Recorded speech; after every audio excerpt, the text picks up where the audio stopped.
दोस्तों आज की इस वीडियो में हम चल रहे हैं एफआरआई देहरादून। एफआरआई देहरादून क्यों फेमस है और एफआरआई देहरादून के बारे में बहुत इंपॉर्टेंट जानकारियां मैं आज आपको दूंगा।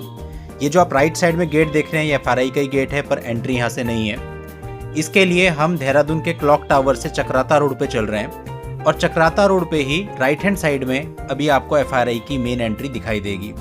ये जो अभी आप बाउंड्री वॉल देख रहे हैं रेड कलर की राइट साइड पे, ये पूरी की पूरी एफआरआई कैंपस की ही बाउंड्री वॉल है और थोड़ा ही आगे यहाँ पे एफआरआई कैंपस का मेन गेट आ जाएगा। ये एफआरआई कैंपस का मेन गेट है जो आपको राइट साइड में दिख रहा है। देखिए ऊपर लिखा भी है वन अनुसंधान संस्थान। तो सबसे पहले अगर आपके पास व्हीकल है, टू व्हीलर है या फोर व्हीलर है, आप उसे गेट के अंदर ले जा करके पार्क कर देंगे और व्हीकल को पार्क करने के बाद वापस आपको बाहर आकर के टिकट्स लेनी होगी जो कि आपकी एंट्री टिकट है। ये सारे व्हीकल पार्क हो रहे हैं, हम भी अपनी गाड़ी को यहीं पे पार्क कर रहे हैं और पार्क करने के बाद आपको बाहर आ जाना है और टिकट काउंटर से टिकट ले लेनी है। एंट्री टिकट यहाँ पर 20 रुपीज़ पर पर्सन है और अगर आपके पास फोर व्हीलर है तो 20 रुपीज़ उसके भी। तो हम 4 लोग गए थे विद फोर व्हीलर, तो हमने 100 रुपीज़ का यहाँ से टिकट लिया है। अब टिकट लेने के बाद हमने वापस अपनी गाड़ी यहाँ से निकाली और हम एफआरआई बिल्डिंग की तरफ जा रहे हैं, क्योंकि एफआरआई की जो मेन बिल्डिंग है जिसके लिए मेन रूप से फेमस है वो यहाँ से 2 किलोमीटर है। तो आप पैदल ना जाएं बल्कि गाड़ी पे जाएंगे तो अच्छा है और आगे आपको एम्पल पार्किंग देखने को मिलेगी।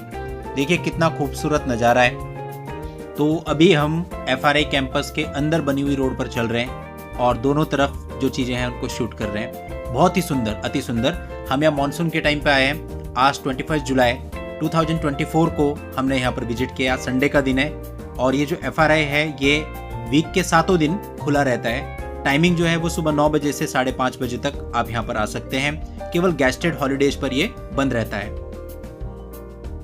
एफआरआई मेन बिल्डिंग के अंदर म्यूजियम भी है। अगर आप म्यूजियम में भी विजिट करना चाहते हैं तो आप म्यूजियम में भी विजिट कर सकते हैं, जिसके लिए आपको अलग से टिकट लेना होगा। म्यूजियम का टिकट 60 रुपीज़ पर पर्सन है और अगर आपके साथ 10 साल से कम एज का कोई बच्चा है तो उसका टिकट 15 रुपये पर पर्सन है।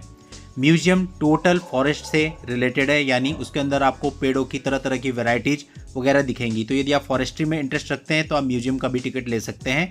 अदरवाइज अगर आप इंटरेस्ट नहीं रखते हैं तो आप म्यूजियम में बोर भी हो सकते हैं। दुनिया भर के वनस्पतियों के 3.30 लाख से भी अधिक सैंपल्स यहाँ पर हैं। इनमें से 1300 वनस्पतियों के नमूने ऐसे हैं जिन्हें विज्ञानियों ने पहली बार खोजकर यहाँ सहेज कर रख दिया है। इस कैंपस के अंदर Indira Gandhi national forest academy भी है। अब देखिए यूनियन बैंक का ये बोर्ड है, यहाँ से हमने राइट लेना है और ठीक सामने आपको एफआरआई की मेन बिल्डिंग दिख रही है जिसे आपने कई सारी मूवीज में देखा होगा। मूवी मेकर के लिए अगर उन्हें कॉलेज बनाना है तो ये उनकी पहली पसंद है। यहाँ पे बहुत सारी मूवीज़ की शूटिंग हुई है, जैसे कि student of the year first and second दोनों की शूटिंग यहीं हुई है। रहना है तेरे दिल में, कृष्णा कॉटेज, जीनियस और यारा जिसमें विद्यु जैमवाल और श्रुति हसन थे। और ब्लैक एंड वाइट मूवी एक आई थी दुल्हन एक रात की, धर्मेंद्र की ये मूवी थी, उसकी शूटिंग भी यहाँ पर ही हुई थी। बस यही मेन बिल्डिंग के सामने ही पार्किंग है। इस पार्किंग में आपको अपनी गाड़ी खड़ी करनी है और उसके बाद आप इस पूरी एफआरआई बिल्डिंग को घूम सकते हैं।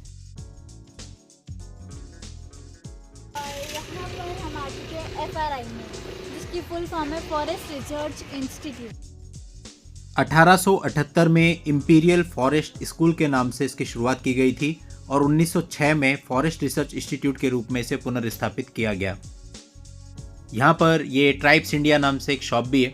यहाँ पर आपको तरह तरह के परिधान और कई सारी एंटिक चीज़ें भी दिखेंगी। तो अगर आप इन चीज़ों में इंटरेस्टेड हैं तो आप इस शॉप को भी विजिट कर सकते हैं। अभी हम मेन बिल्डिंग के पीछे वाले हिस्से में और इस हिस्से से कई सारे पैसेजेज अंदर जा रहे हैं। इन पैसेजेज से आप आगे जा सकते हैं। देखिए पैसेजेज आपने बहुत सारी मूवीज़ में देखा होगा और ये पैसेजेज का जो आर्किटेक्चर है देखिए कितना अच्छा है, बिल्कुल एक जैसा और पूरा का पूरा ब्रिक्स और चूने से बना हुआ है और क्लैरिटी इतनी ज़्यादा है कि देखते ही खूबसूरती बनती है। ये पूरी बिल्डिंग 7 साल में बनकर तैयार हुई और इसमें लगभग 90 लाख रुपए की लागत उस समय पर आई थी। 7 नवंबर 1929 को इस बिल्डिंग का उद्घाटन तत्कालीन वायसराय लॉर्ड इरविन के द्वारा किया गया था। इस भवन का डिजाइन सीजी ब्लॉमफील्ड के द्वारा तैयार किया गया था। ग्रीक रोमन भवन निर्माण शैली में बनी यह बिल्डिंग आज विश्व की श्रेष्ठ ऐतिहासिक इमारतों में मानी जाती है। इस बिल्डिंग का आर्किटेक्चर और एलिवेशन बहुत ही अच्छा है और इस वजह से इस बिल्डिंग का नाम Guinness book of world record में भी दर्ज है। बिल्डिंग के फ्रंट में बहुत ग्रीनरी है, अभी हम बाहर की तरफ से जाके आपको पूरा इसका व्यू दिखाएंगे कि कितना बढ़िया ये लगता है। तो डेफिनेटली अगर इसको कॉलेज के रूप में बनाया जा रहा है, यहाँ शूटिंग हो रही है, तो ये पूरा का पूरा एरिया एक्टिविटीज़ के लिए मिलता है। और आपकी जानकारी के लिए मैं बता दूं कि ये रियल में भी एक कॉलेज है। यहाँ पर टोटल 6 म्यूजियम है और जगह जगह म्यूजियम के लिए साइन लगा है कि कौन सा म्यूजियम किस तरफ है। तो यदि आप म्यूजियम देखने के इच्छुक हैं तो म्यूजियम का टिकट भी आप परचेज कर सकते हैं। म्यूजियम के अंदर वीडियो बनाना अलाउ नहीं है, फिर भी कुछ लोग ऐसे होता है जो वीडियो बना लेते हैं, लेकिन जो रूल्स हैं आपको उन्हें फॉलो करना चाहिए। अगर अंदर अलाउ नहीं है तो आपको अंदर का वीडियो नहीं बनाना चाहिए। FRI एक कॉलेज भी है और यहाँ पर सिर्फ मास्टर डिग्री और PhD होती है। तो यदि आप एनवायरमेंटल या फॉरेस्ट्री की पढ़ाई आप करना चाहते हैं तो ये टॉप कॉलेज है। इसके लिए आपको पेपर देना होता है और हर साल ऑल ओवर इंडिया से 43 स्टूडेंट्स का सिलेक्शन यहाँ पर होता है। मास्टर डिग्री की यहाँ पर 4 स्ट्रीम्स हैं, forestry, environmental management, wood technology and paper technology. Bricks और चूने से बनी दीवारें यहाँ पर बहुत ही अच्छी हैं, इतनी बढ़िया हैं कि अगर आप यहाँ पर फ़ोटो क्लिक करते हैं तो मिरर इफेक्ट आता है। इसलिए बहुत सारे व्लॉगर, बहुत सारे रील बनाने के लिए लोग यहाँ पर आते हैं और अपने कैमरे का उपयोग करते हुए अच्छी अच्छी फ़ोटो और वीडियोग्राफी करते हैं। यहाँ से जब हमने बाहर की तरफ देखा तो बिल्डिंग का केवल एक हिस्सा में नज़र आया और देखिए कितना खूबसूरत है। अब आप सोचिए जब हम इसे बाहर से कंप्लीट देखेंगे तो इसका क्या व्यू होगा। और ग्रीनरी आप देखिए, ये जो पाथवे हैं इस पर हम घूमे और हल्की हल्की इस समय पे बारिश भी हो रही थी और बारिश में यहाँ घूमने का जो मजा है उसकी बात ही अलग है। ये केवल अभी एक साइड का व्यू आप देख पा रहे हैं। अभी जब हम बाहर कैंपस में जाएंगे थोड़ी सी बारिश कम होने पर तो मैं आपको इसका पूरा व्यू दिखाऊंगा। और इस समय पे यहाँ पे रिनोवेशन का कार्य भी चल रहा था। देखिए लोग नेचर को यहाँ पर कैसे एंजॉय कर रहे हैं। इस तरह का जो व्यू होता है ये आपको बहुत कम मिल पाता है। तो अगर आप देहरादून आए तो इस अट्रैक्शन को बिल्कुल भी मिस ना करें। हर स्टेट से टूरिस्ट यहाँ पर लगातार आते हैं। आप लोगों की सुविधा के लिए मैं आपको बता दूं कि देहरादून क्लॉक टावर से FRI की दूरी 5.5 किलोमीटर है। देहरादून रेलवे स्टेशन से FRI की दूरी 7.4 किलोमीटर है।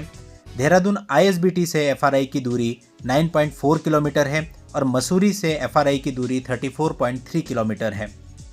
चूँकि ये हाईवे पर ही स्थित है इसलिए यहाँ आने के लिए आपको सारे ही मीडियम उपलब्ध हैं। लोकल बस यहाँ पर आती है, इसके अलावा आप ऑटो रिक्शा, ई रिक्शा करके यहाँ आ सकते हैं या फिर आप रेंट पर स्कूटी वगैरह लेकर भी यहाँ आ सकते हैं। और अगर आपके पास अपना व्हीकल है तो आप पूरा अंदर तक ला सकते हैं। यहाँ पर एम्पल पार्किंग है जो कि मैंने आपको दिखाई थी। FRI का जो कंप्लीट एरिया है ये 2000 एकड़ से भी ज़्यादा क्षेत्र में फैला हुआ है और ये जो बिल्डिंग आप देख रहे हैं इसका जो टोटल एरिया है ये 450 हेक्टेयर का है। बिल्डिंग के फ्रंट में बहुत ही बड़ा पार्क है जिस पार्क से आप इस पूरी बिल्डिंग को शूट कर सकते हैं। और यदि कोई शूटिंग वगैरह यहाँ हो रही है तो जैसे गेम्स वगैरह मूवीज़ में दिखाते हैं वो सब एक्टिविटीज़ वहाँ पर की जा सकती हैं। तो अब हम बाहर की तरफ चल रहे हैं। ये जो आप गैलरीज देख रहे हैं, पैसेज जो देख रहे हैं, ये पैसेज लेफ्ट राइट चारों साइड आपको बिल्कुल एक जैसे दिखेंगे और आप पता नहीं लगा पाएंगे आप कहाँ से आए और कहाँ को आपको जाना है। पूरा एक तरह से भूल भुलैया है और आर्किटेक्चर इतना बड़ा है कि दूर खड़े होकर अगर आप फोटो खींचेंगे तो एक अलग ही इफेक्ट उसके अंदर जनरेट होगा। अब चूंकि बारिश पूरी तरह से तो रुक नहीं रही थी इसलिए फिर हमने ये डिसाइड किया कि चलो बारिश में ही चलते हैं। साथ में मेरा छोटा बेटा था, वो काफ़ी देर से जिद कर रहा था कि मुझे बारिश में जाना है। तो हमें लगा चलो ठीक है, उसकी हसरत भी पूरी हो जाएगी और थोड़ा सा भीग भी लेंगे। लेकिन उससे पहले जब हम इधर लेफ्ट साइड में गए तो यहाँ पर एक गैलरी थी। इस गैलरी में हम चले तो इस गैलरी के बीचों बीच हमको एक पेड़ दिखाई दिया जो कि काफ़ी खूबसूरत था। तो इसलिए हमने उस पेड़ के पास काफ़ी फोटोग्राफी की, काफ़ी फ़ोटो सेशन किया।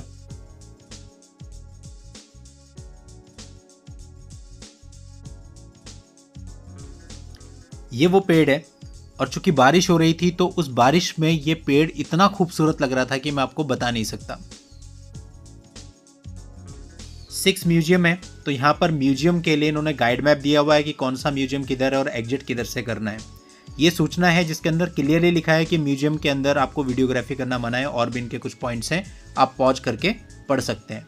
ये छोटा मेरा बेटा है, इसे बड़ी जल्दी थी बारिश में जाने की, तो हमने कहा चल भाई बारिश में ही चलते हैं। ये न्यूज़पेपर में FRI के बारे में जो आर्टिकल्स आए हैं वो नोटिस बोर्ड पर इन्होंने लगाए हुए हैं। तो कुछ देर हमने यहाँ पे खड़े होकर के इन आर्टिकल्स को भी देखा, इससे काफ़ी कुछ पता चलता है। अब हम इस बिल्डिंग के फ्रंट की तरफ जा रहे हैं ताकि हम फ्रंट से इस पूरी बिल्डिंग का व्यू और यहाँ का वास्तविक नज़ारा आपको दिखा सकें। ये देखिए यहाँ बोर्ड लगा है म्यूजियम 4, यानी म्यूजियम 4 का रास्ता सीधा सामने। अगर ये बोर्ड ना हो तो बड़े कंफ्यूज हो जाएंगे, आप ढूंढ ही नहीं पाएंगे। चारों तरफ पैसेज बिल्कुल एक जैसे हैं। ग्रीनरी का आलम देखिए, क्या प्यारी ग्रीनरी है।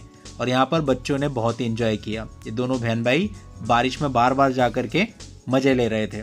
इन्हें बस किसी भी बहाने से बारिश में जाना था। तो एक हद के बाद हमने भी रोकना मना कर दिया कि ठीक है, जाओ एंजॉय करो। यहाँ खड़े अधिकतर सभी लोग बाहर जाने का वेट कर रहे हैं और यहाँ खड़े होके जो मौसम है, मौसम का आनंद ले रहे हैं। वास्तव में मौसम इतना बढ़िया था, धीमी धीमी बारिश हो रही थी, शायद आपको वीडियो में नज़र भी आ रही हो, और उसके साथ ये ग्रीनरी। अब बस हम बाहर आ गए। अब हमने कहा हम और वेट नहीं कर रहे, थोड़ी बहुत बारिश हो रही है तो ठीक है, हमें बाहर जाना है। तो ये पैसेज से हम बाहर आ रहे हैं और ये देखिए गार्डन कितना खूबसूरत है। यहाँ इन्होंने रेलिंग लगा रखी है ताकि कोई बीच में जा कर के इस गार्डन को नुकसान ना पहुँचाए। लेकिन पाथवे इतना बड़ा है कि आप आराम से घूम सकते हैं। अगर बहुत ज़्यादा भीड़ भी यहाँ पे हो जाती है तब भी आपको बहुत स्पेस मिलेगी घूमने फिरने के लिए, फोटोग्राफी वीडियोग्राफी के लिए कोई कमी नहीं है। और ये पाथ इसी तरह से पूरा गेट तक, यानी कह सकते हैं आप 2 किलोमीटर लंबा है, तो कोई इशू ही नहीं है। आप कहीं जाके किसी एंगल से पूरे वीडियोग्राफी अपनी बना सकते हैं, अपना व्लॉग बना सकते हैं, या आप अपनी फोटोग्राफी कर सकते हैं।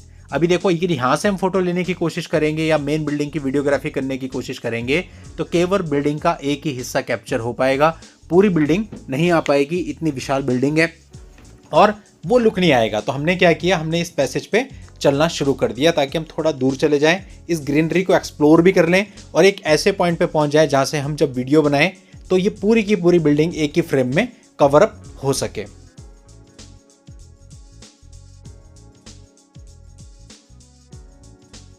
फिलहाल एक बार जब हमने कैमरा घुमाना शुरू किया पास से ही, तो कुछ हिस्से में इस बिल्डिंग को कवर अप किया। लेकिन इस तरह से भी अगर आप देख रहे हैं, इससे जो पार्क जुड़े हुए हैं, ये बिल्डिंग कितनी सुंदर नज़र आती है। जबकि देखिए अभी पूरी नहीं है, लेकिन पार्ट्स में भी देखिए ये बिल्डिंग कितनी खूबसूरत लग रही है। चलते कैमरे में भी कितनी खूबसूरत नज़र आ रही है। अब हम बाहर एक ऐसे पॉइंट पे आ गए हैं जहाँ से ये बिल्डिंग पूरी हम कैप्चर कर पाए। अब हम इन गार्डन्स को एक्सप्लोर कर रहे हैं और ये देखिए ये बिल्डिंग्स वगैरह कुछ बनी हुई हैं और कितना सुंदर, कितनी सुंदर कटिंग और मैनेजमेंट कितना अच्छा, मतलब कितनी बढ़िया सफाई इन लोगों ने कर रखी है। कैमरे में इतना सुंदर नज़र आ रहा है तो आप सोचिए जब आप यहाँ पर जाएंगे तो एक्चुअल खूबसूरती इसकी कितनी ज़्यादा होगी। ये पूरी बिल्डिंग है, देखिए। इस बिल्डिंग का जो व्यू है ये आपने बहुत सारी मूवीज़ में देखा होगा, वो भी ऐसे ही करते हैं, काफ़ी दूर आके शूटिंग करते हैं ताकि पीछे की जो बिल्डिंग है वो पूरी की पूरी कवर अप हो सके। तो ऐसे ही घूमते हुए हम भी काफ़ी आगे आ गए हैं। ये मेरा बेटा है, बच्चों का क्या है, वो तो अपनी खुशी कहीं भी ढूंढ लेते हैं। हाय गाइस, सो यहाँ पर बारिश भी हो रही है और मेरा जो छोटा भाई है वो अभी कूदने में लगा है। जो बारिश का पानी इसमें भर चुका है उसमें ये कूद रहा है। और यहाँ पे काफ़ी सारे लोग आए हुए हैं क्योंकि आज संडे है। अब फिर से धीरे धीरे बारिश होने लगी तो हम इसी पैसेज से बिल्डिंग की तरफ वापस जा रहे हैं, क्योंकि ये जो बिल्डिंग है इसके बैक साइड में सबकी गाड़ियाँ पार्क हैं। तो उधर से ही हम निकल करके आए थे। फ्रंट में कोई पार्किंग नहीं है, नो पार्किंग जोन है। जो भी गाड़ियाँ आपकी पार्क होंगी इस बिल्डिंग के पीछे होंगी। देन उन पैसेजेस से विजिट करते हुए पूरी बिल्डिंग को आप यहाँ बाहर आ सकते हैं। तो अगर आपको वापस जाना है तो वापस पहले आपको इस बिल्डिंग में जाना पड़ेगा, पैसेजेस क्रॉस करके पीछे पार्किंग में जाना होगा। अब जब हम वापस बिल्डिंग के अंदर आए तो हमने थोड़ा सी कुछ और नई चीज़ें देखी जिनको हमने अपने कैमरे में शूट कर लिया। ये अब हम इस बिल्डिंग से बाहर आ गए। ये ओपन एरिया है जहाँ पर पार्किंग हो रखी है। अब हमने अपनी गाड़ी ले ली है और हम बाहर की तरफ आ रहे हैं। ये वही कैंपस वाली सड़क है जहाँ से हम 2 किलोमीटर अंदर आके मेन बिल्डिंग पे आए थे। तो ये 2 किलोमीटर हमने पार कर लिया है और अभी ये मेन गेट है जिससे आपको बाहर आ जाना है। ये जो बाहर आपको हाईवे दिख रहा है, ये हाईवे सीधा देहरादून से शिमला जाता है। तो आप इस मेन रोड पे आ जाएंगे। शिमला की तरफ जाना है राइट साइड मुड़िए, देहरादून की तरफ जाना है लेफ्ट साइड मुड़िए। चूँकि हमें देहरादून की तरफ जाना है तो हम लेफ्ट साइड मुड़ गए। तो आशा करते हैं कि इस वीडियो को आपने खूब इंजॉय किया होगा। Thank you.